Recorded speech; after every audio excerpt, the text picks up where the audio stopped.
our PCO or Communications Officer Secretary Dave Gomez, the other members of the Philippine Cabinet that are here, good afternoon. On behalf of the Filipino people, let me begin by thanking the members of the press for joining us here in Cebu for the 48th ASEAN Summit and related meetings.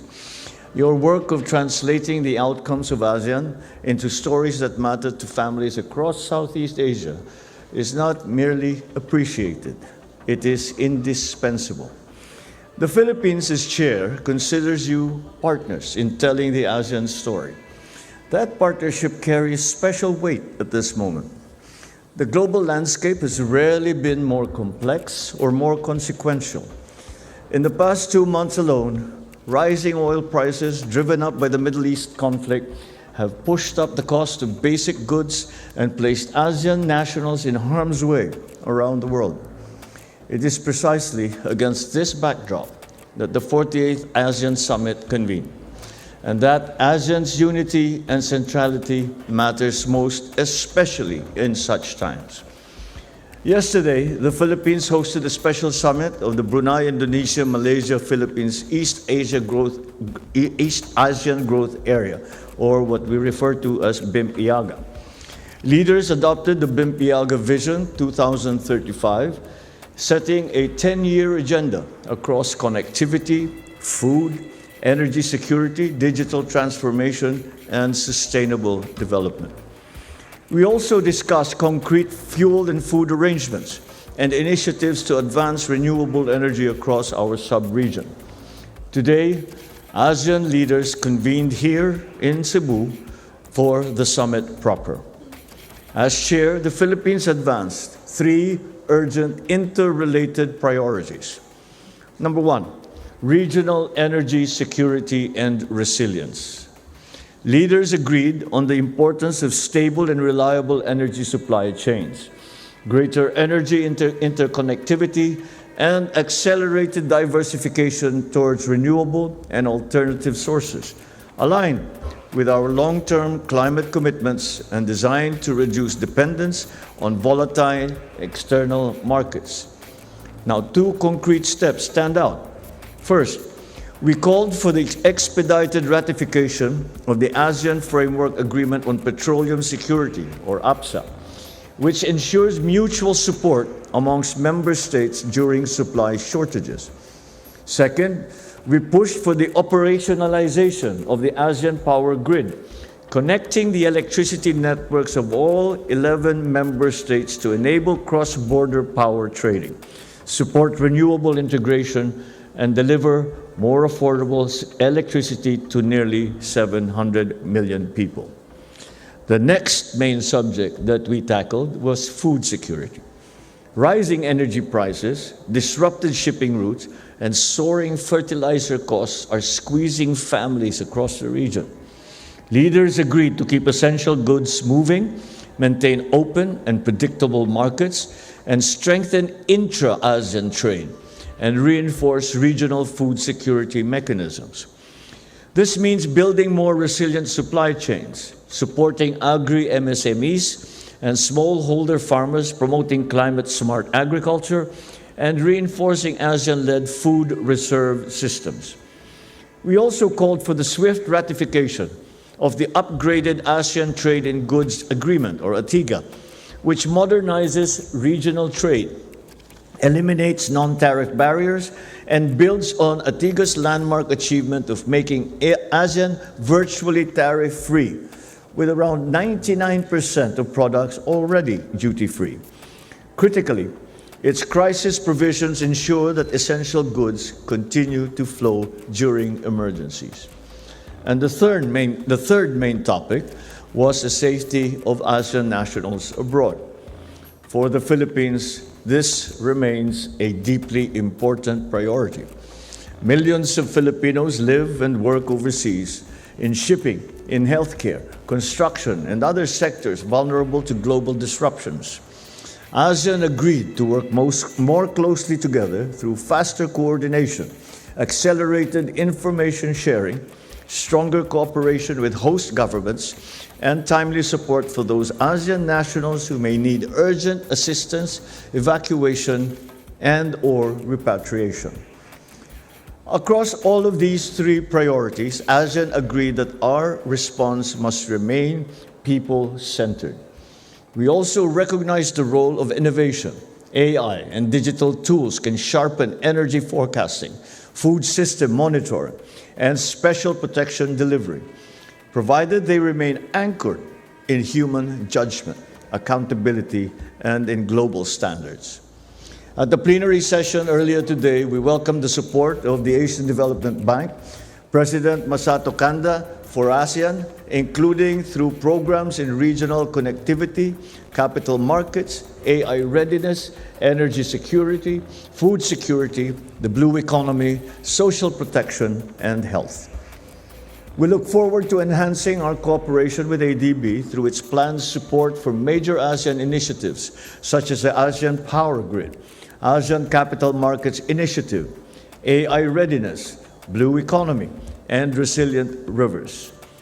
Similarly, we thank Economic Research Institute for ASEAN and East Asia President Tetsuya Watanabe for briefing our ASEAN foreign and economic ministers on ERIA's proposed study for a regional oil stockpile, which the Philippines strongly supports. The follow-through of this study into concrete policy recommendations will provide us another opportunity to strengthen the region's shared energy security. In view of the above, we issued the ASEAN Leaders' Statement on the response to the Middle East crisis, which outlines practical measures for ASEAN's collective response on the situation and sets the foundations for a coordinated regional response to future crises. Another significant outcome was the adoption of the Cebu Protocol to amend the Charter of the Association of Southeast Asian Nations. This marks the first amendment to the Amendment Charter since 2007. It's an important milestone, not only for Timor-Leste's full integration into ASEAN, but also for ASEAN's continuing evolution as a stronger and more inclusive regional community. We also recognized the extensive work and progress across the political security, economic, and socio-cultural community pillars as we began the first year of implementation of the ASEAN Community Vision 2045, which sets the direction for ASEAN for the next 2 decades and as an epicenter of growth in the Indo-Pacific. Further, we also adopted several key documents that will reinforce cooperation in critical areas, such as, first, the ASEAN Leaders' Declaration on Maritime Cooperation, which seeks to reaffirm ASEAN's collective commitment to strengthen maritime cooperation and highlights the multidimensional nature of maritime issues. The declaration also includes the proposal for the establishment of an ASEAN Maritime Center in the Philippines. Second, the ASEAN Declaration on the Empowerment of Youth in Climate Action and Disaster Resilience. This recognizes that young people must be part of how we prepare for climate risk and disasters, as this is the future that they will inherit. It bolsters regional coordination during emergencies. And just at the retreat that we just finished, we had a candid exchange of views on regional and international issues, particularly ASEAN's capacity to manage and mitigate the impacts of oil supply disruptions and price volatility, as well as the lessons learned from the recent crisis. Our discussions made clear that ASEAN should not just react to crises. We must anticipate, prepare, coordinate, and act together. We must maximize existing ASEAN-led mechanisms. We must strengthen our institutions. We must deepen cooperation with our partners in accordance with the ASEAN Charter, the United Nations Charter, and the 1982 United Nations Convention on the Law of the Sea, or UNCLOS. Also, the Treaty of Amity and Cooperation in Southeast Asia and the principles of international law. Today, we made important progress in bringing ASEAN leaders together as the world confronts profound global uncertainty and economic volatility. But of course, the work is far from over. So in the days ahead, we will continue with our incessant pursuit of improving the lives of ASEAN families and chart a future that is peaceful, prosperous, and people-centered. The Philippines, as chair, extends its appreciation to all ASEAN member states for their trust, their support, and their very constructive participation. We also thank the ASEAN Secretariat, our partners, and all those who have worked tirelessly to ensure the success of the 48th ASEAN Summit and related meetings. The full chair's statement and outcome documents following the discussions during the summit will be made available through the official channels of the ASEAN 2026 Philippines Chairship, Department of Foreign Affairs, and of ASEAN. Thank you. Maraming salamat po. Now, I will open the floor to some questions. Your Excellency, Mr. President, we received questions in advance of this press conference, so we will call those who submitted the questions first, and if we have time, we'll open the floor for some more questions. So the first question will come from Wang Zheng of CCTV.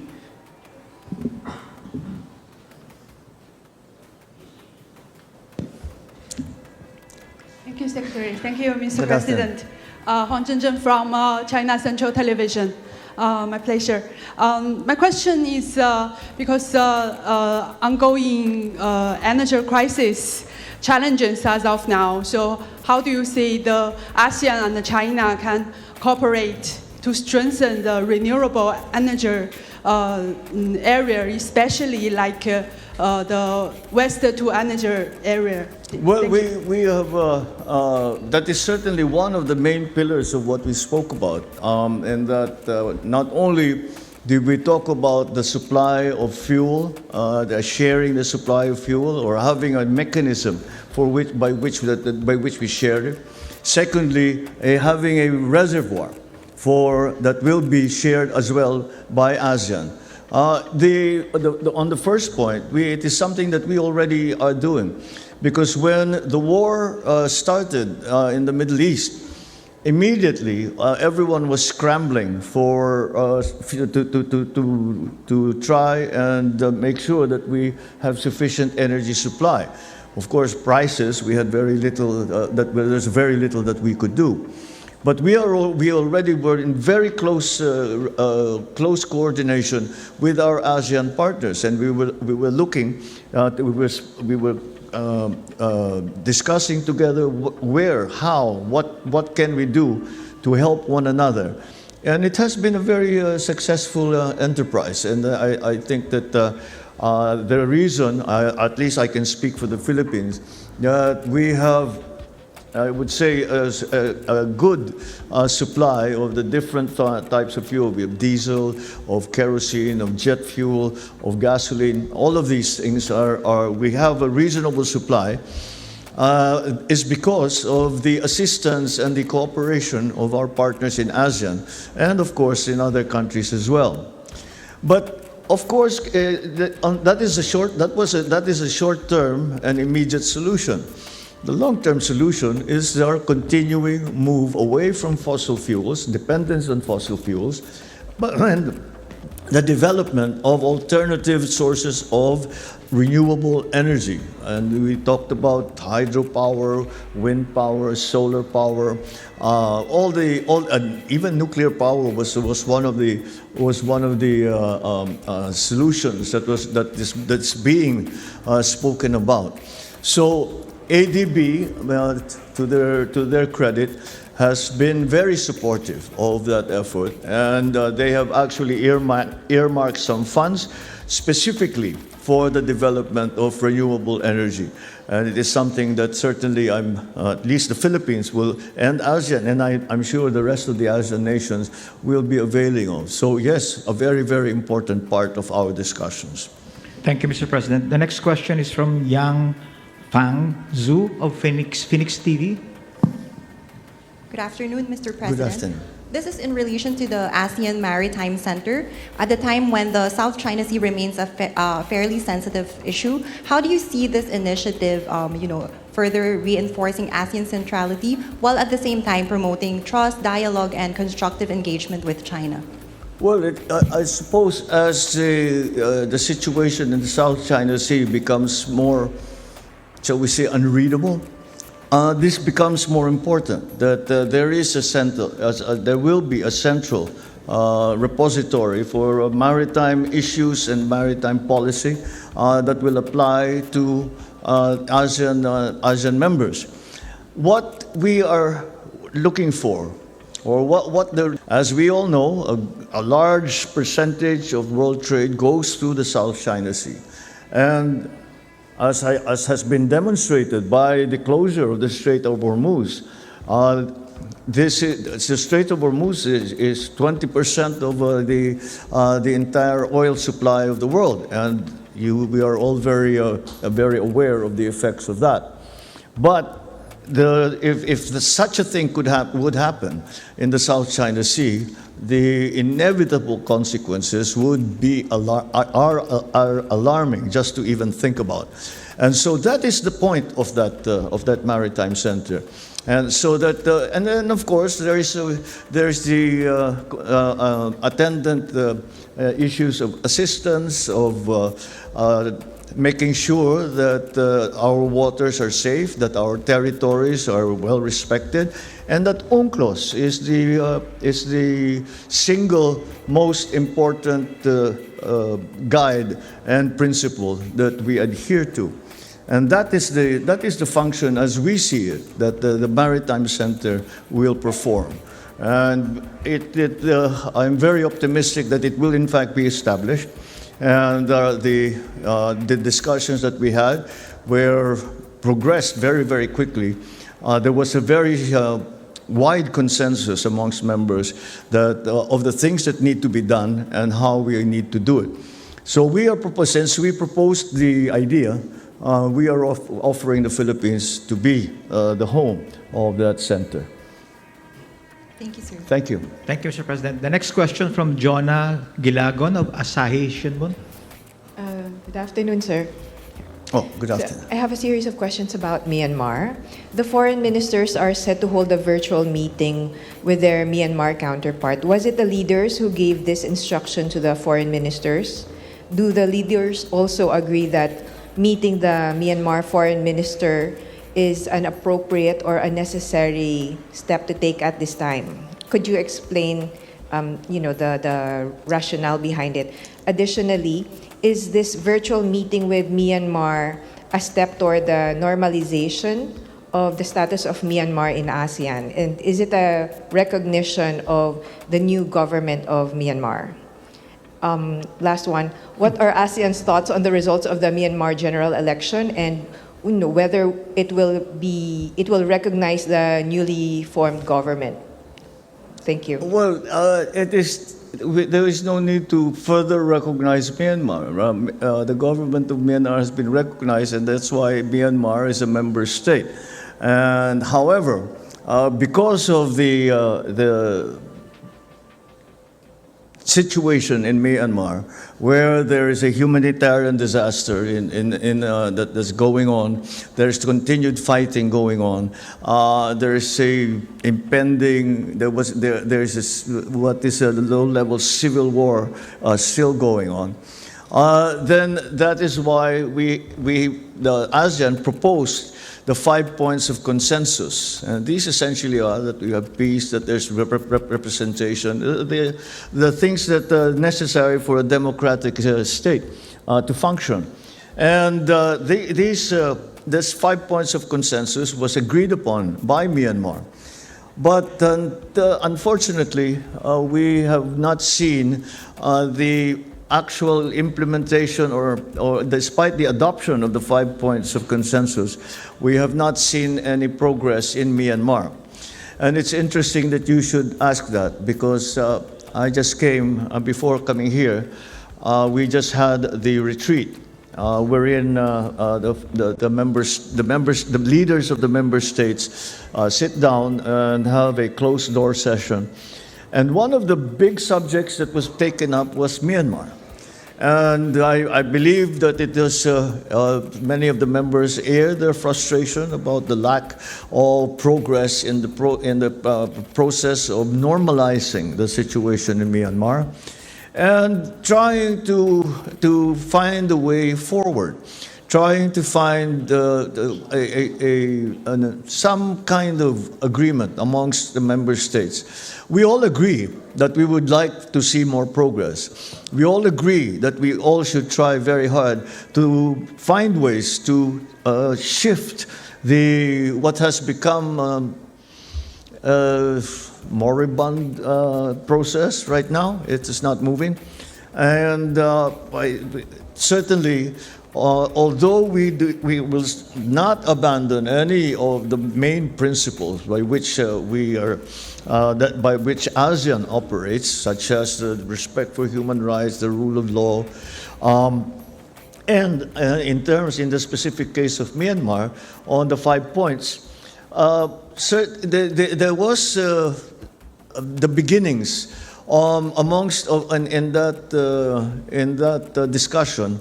It was a very, very vibrant discussion and in some cases, at some points, emotional discussion, because as I said during the retreat, and I don't think I'm betraying any confidence when I say this, that we have to do something because Myanmar is not merely a trade partner.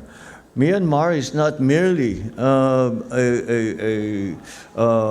friend to ASEAN. Myanmar is part of the ASEAN family. And it is a tragedy when a family member is left out of the family for whatever reason. And so there was I think, a tacit agreement that we need to do more. We need to find what those things, we need to find other ways to move the process forward. What those other ways are is something that we now will have to go away and think about. And we agreed that our foreign ministers, our foreign secretary, would that first of all that the leaders would try to find any ideas. Because as we were sitting there, we said, we don't have the answers here. These things will not be decided now. But we will go away and try and find, maybe think about what can be done to improve the process and to start to see some progress in that process of normalizing, once again, normalizing the situation in Myanmar.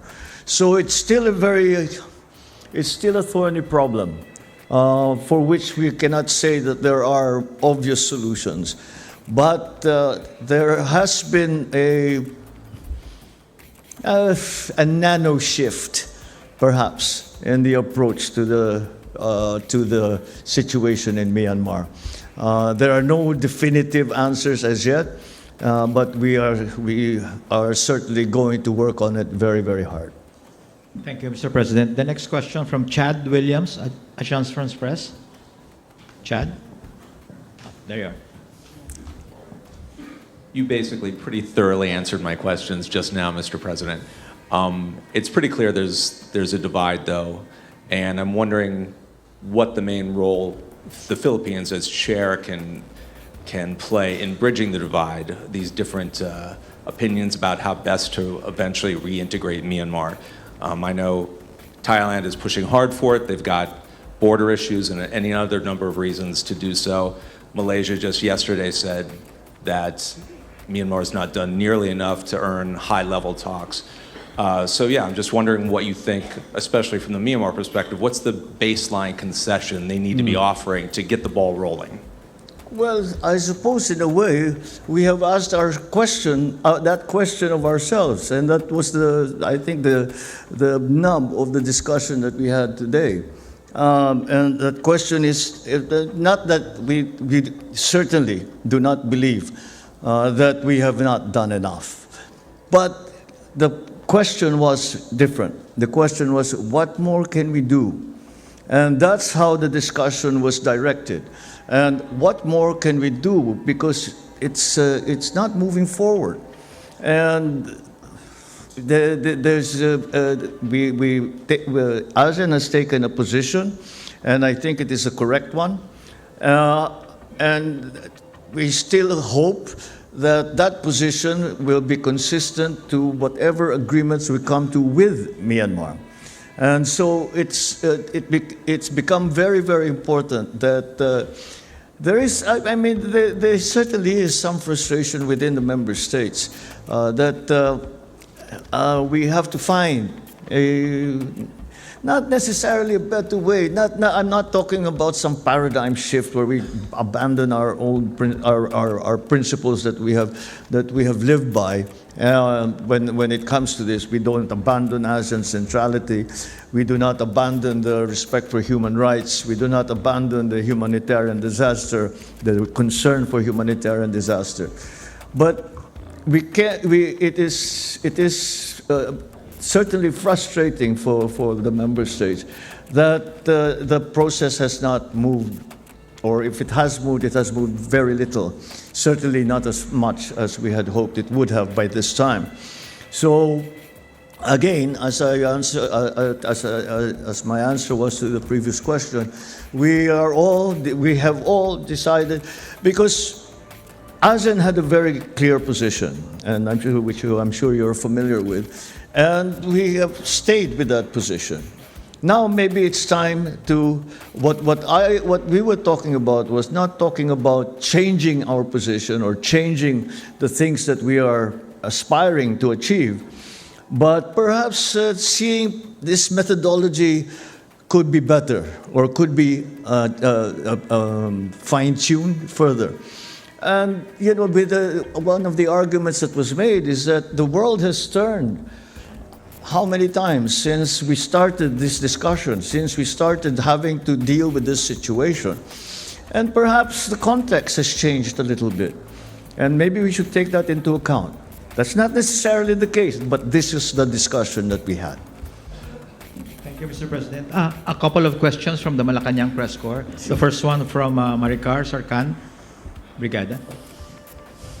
Sir, regarding lang po ulit dun sa ASEAN Maritime Center, what is our timeline for making this center fully operational, and how soon can we expect it to start coordinating actual maritime security efforts? Okay, the concept of it, the principle of it is fully agreed on.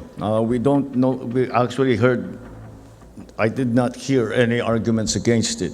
So now the job before us, before I can answer your question what the timeline is, the job before us is to put together the framework for what is this maritime center going to look like, who will be involved, and what their involvement will be, who will fund it, where will it be, what is it supposed to do in the first place, and all of those questions have yet to be answered. But today, what we really confronted was the question, do we want to do this? Is this a good idea, do you think? And the unanimous answer was yes.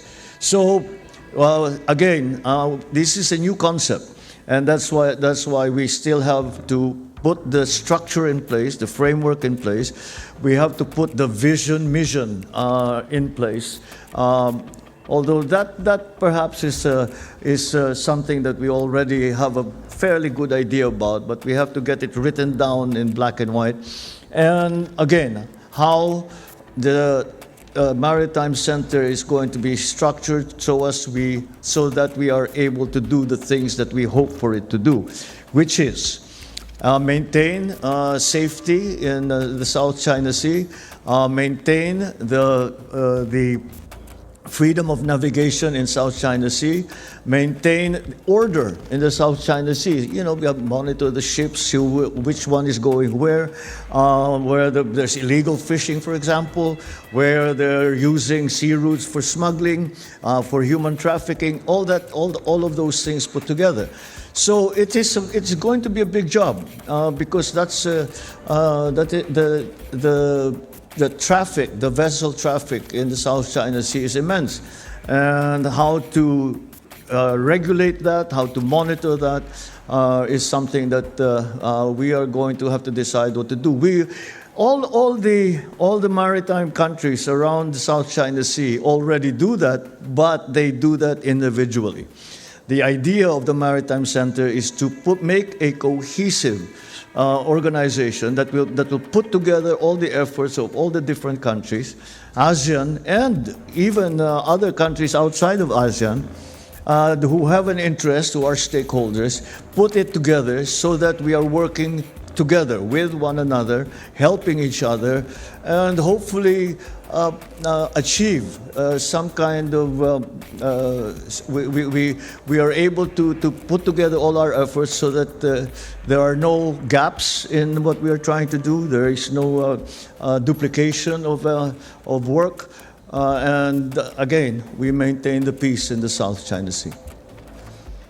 Thank you, Mr. President. The next question from Ivan Mayrina, GMA7. Good afternoon, Mr. President. Good afternoon. This is on the point of energy security and mutual support among member states. Did the Philippines get new supply commitments from our ASEAN neighbors? Did we get new? Supply commitments? And if so, how firm and dependable are these commitments, given that our neighbors are facing the same crisis and they will naturally prioritize their own interests? Well, actually, we did not talk about supply. Not here. You know why? Because we already have been discussing this for the past, few months, 3 months. And the arrangements for supply, for fuel supply, have already been made with not only member states, but the states outside of ASEAN. And so this is not something that needed to be put together any longer, because our supply lines are were immediately established. I mean, the war started in February 28. February, by the next day, this government, at least, was already in contact with all our suppliers, and beyond that, we were also looking for other suppliers, so what we can refer to as non-traditional suppliers, all the way out to Africa, to Latin America, who before we did not really get a supply from. So no, it wasn't discussed because we have already made. They are essentially bilateral arrangements. The one thing that we talked about that was that concerned fuel supply was a fuel reserve. That to put together a fuel reserve is something like the emergency rice reserve. That came up too because we talked about food. So to increase the rice emergency rice reserve that we share with one another when there is a crisis, and enlarge that, but also the oil products or different oil products reserve, because the situation right now is very different from each country.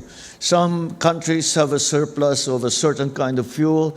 Other people have shortage, and we're trying to balance that out. But beyond that is the reserve, so that we have something in reserve. And when something like this happens, a war happens, a trade route like the Strait of Hormuz is closed, and with all the attendant effects, we have somewhere to immediately run to for emergency supply. That's more what we discussed, rather than arrangements to, it's left to individual countries to make their own arrangements on how to gain supply, because we are all in a different situation. Like for example, in the Philippines, the number one important fuel is diesel. But other countries, what they are struggling with is jet fuel. With other countries, it's gasoline. With other countries, it's gas. So we're trying to even out those differences between countries. So we are making our own arrangements, but at the same time, we are coming together and promoting and developing the idea that we will have a fuel reserve, all the kinds of fuels, all the different kinds of fuels, crude oil, all the way to jet fuel, all the way to the most refined fuel. And to have, so that when such a thing happens again, if it ever, hopefully it will never happen again, but you never know. And should such a thing happen again, then there is a reserve that we can all avail of. Thank you. Thank you, Mr. President. The next question from Mara Cepeda of the Straits Times of Singapore. Sir, you mentioned that there is a need to expedite certain frameworks for energy security. Do we have a timeline, sir, for the APSA and the ASEAN grid? All of these are new ideas, and some of them actually still have to be ratified by the individual countries, and so everyone has a different schedule.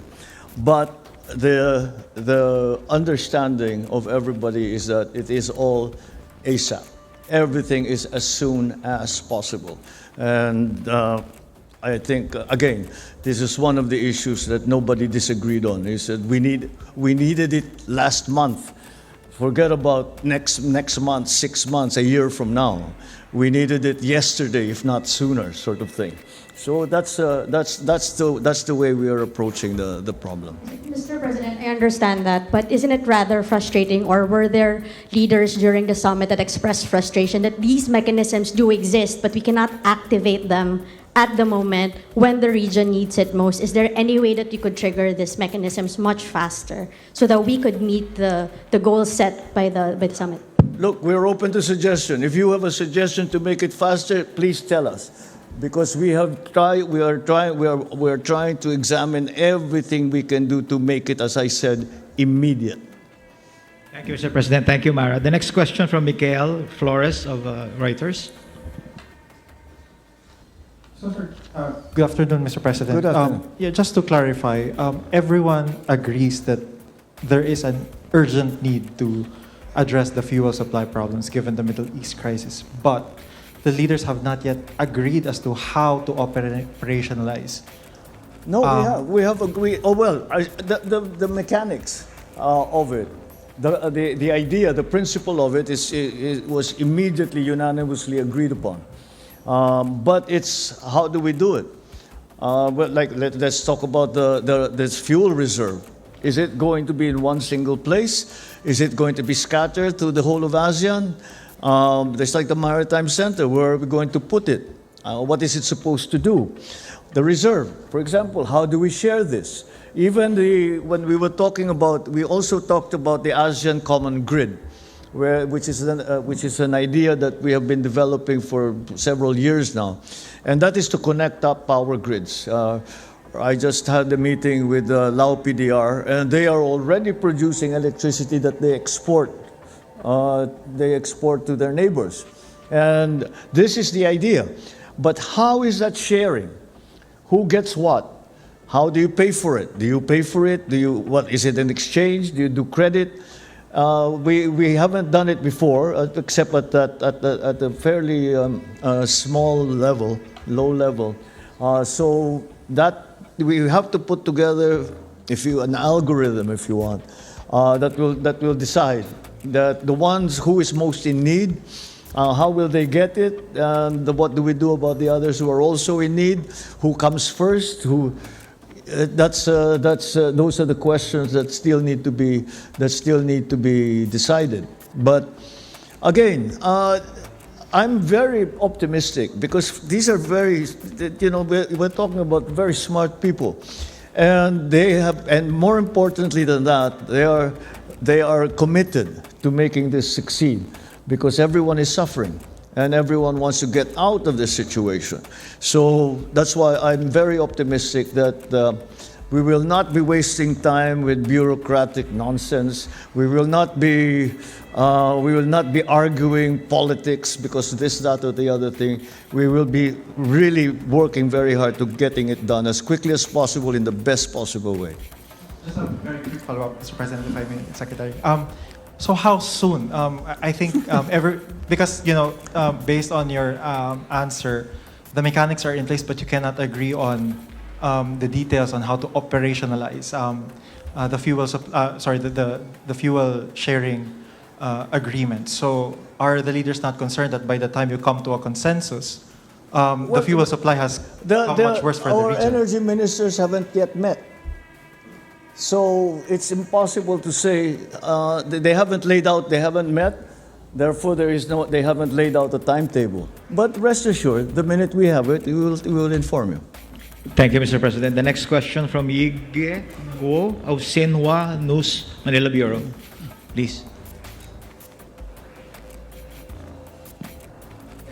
Mr. President. Good afternoon. As you mentioned today, in an increasingly interconnected world, the instability can quickly affect the supply chains and the financial market and the people's daily life. So how important do you think the economic cooperation between China and ASEAN in maintaining the regional growth and the supply chain's resilience? And which areas do you think hold the most potential in the future cooperation? Thank you. Well, the basic fundamental foundation of any of those, to get the answer to any of those questions, will come from the finalization of a COC, a code of conduct. We cannot institutionalize any of those things until the code of conduct is finalized. The code of conduct between ASEAN and the People's Republic. So that, again, that is one of our aspirations as chair of ASEAN for 2026, that we find at the end of the year that we actually have a code of conduct. Now, how optimistic or pessimistic I am, I don't want to say. It's a very difficult question. Well, for one thing, ASEAN, the ASEAN member states are all different, have a different approach when it comes to the People's Republic, when it comes to Beijing. So that we have to incorporate all of that into one single document, which is the Code of Conduct. So once we have that, then all those questions will be answered. Thank you, Mr. President. My apologies, ladies and gentlemen. The President, as you know, would need to go to a gala dinner tonight. So we'll be down to just 3 questions, Mr. President, if you're okay. The last 3 questions. The dinner's at 6, by the way. But no, Last 3 questions. All right. So the next question will come from Kit Leong of Cannes. Yes, Kit. Good evening, Mr. President. Good. Mr. President, earlier you mentioned that there was a nano shift seen in Myanmar. Can I get you to elaborate on that? And also, what is Myanmar's response to ASEAN's request to meet Daw Aung San Suu Kyi? And would eventual access to her shape the overall decisions ASEAN has on Myanmar? Thank you. Well, that is one of the main aspects of it. Is the status and the treatment of the lady, as she has come to be called. But in Myanmar, I wouldn't even go so far as to call it a shift. I think it is more a recognition that we have to find other ways or something to move the thing forward. And we were talking about, I said, in negotiations, sometimes when you move the parameters 1 millimeter, it makes all the difference. So we're asking all the member states, all the leaders and their ministries, what that millimeter shift could possibly be. And I think everyone is very enthusiastic to come up with their own ideas. And that is what we ended with. We said, let's share our ideas and let our foreign ministers talk about it, and then we will see what of those ideas are actually actionable, are actually going to be effective, and we will try them. And that was the conclusion that we came to during this last retreat. Sorry, Mr. President. Sorry, just a follow-up. What about Myanmar's response to ASEAN's request to meet Daw Aung San Suu Kyi? I'm sorry, what? What is Myanmar's response to ASEAN's request for the envoy to meet Daw Aung San Suu Kyi? We didn't move on that. That is one of the main aspects of our negotiation, if you want to call it, with the government of Myanmar. That she be freed and that she be allowed to exercise her rights, and that if she is recognized as a leader, that she be able to function as a leader. That hasn't changed one iota. Last 2 questions, Mr. President, from Bader Alotaibi of Asrak News. Thanks, Mr. President. What is ASEAN calling for from the parties in the Middle East in the conflict in the Middle East, actually. What is our What is ASEAN calling for? peace? Peace. That is, it's that simple. Peace. And we have made that position very clear. We have the foreign ministers, when they met previous to this summit, already put out that document calling for all parties to cease hostilities and to take a step back, open the Strait of Hormuz, and find a way for a lasting peace. This between U.S., Israel, and Iran. So that is something that is, I think, fundamental to any discussion about the war in the Middle East. That's the first step, because we will achieve absolutely nothing until there is peace. We now are in this limbo situation where we don't know how long it's going to last. We don't know when the next encounter is going to be. Is the ceasefire on? Is it not on? Is Israel included? Is Hezbollah included? It's a very difficult situation. So again, until there is the fighting ends, until the bombings end, then it's very difficult to put together any kind of solution, if you want to call it that. That is why the call essentially is peace now. Thank you, Mr. President. Again, my apologies. That will be the last question. And that concludes our press conference this afternoon. Maraming salamat po. Thanks very much. Yes, I'm sorry to be in such a hurry, but I am in fact hosting the dinner tonight, so I have to play host. So thanks very much for that. Good afternoon.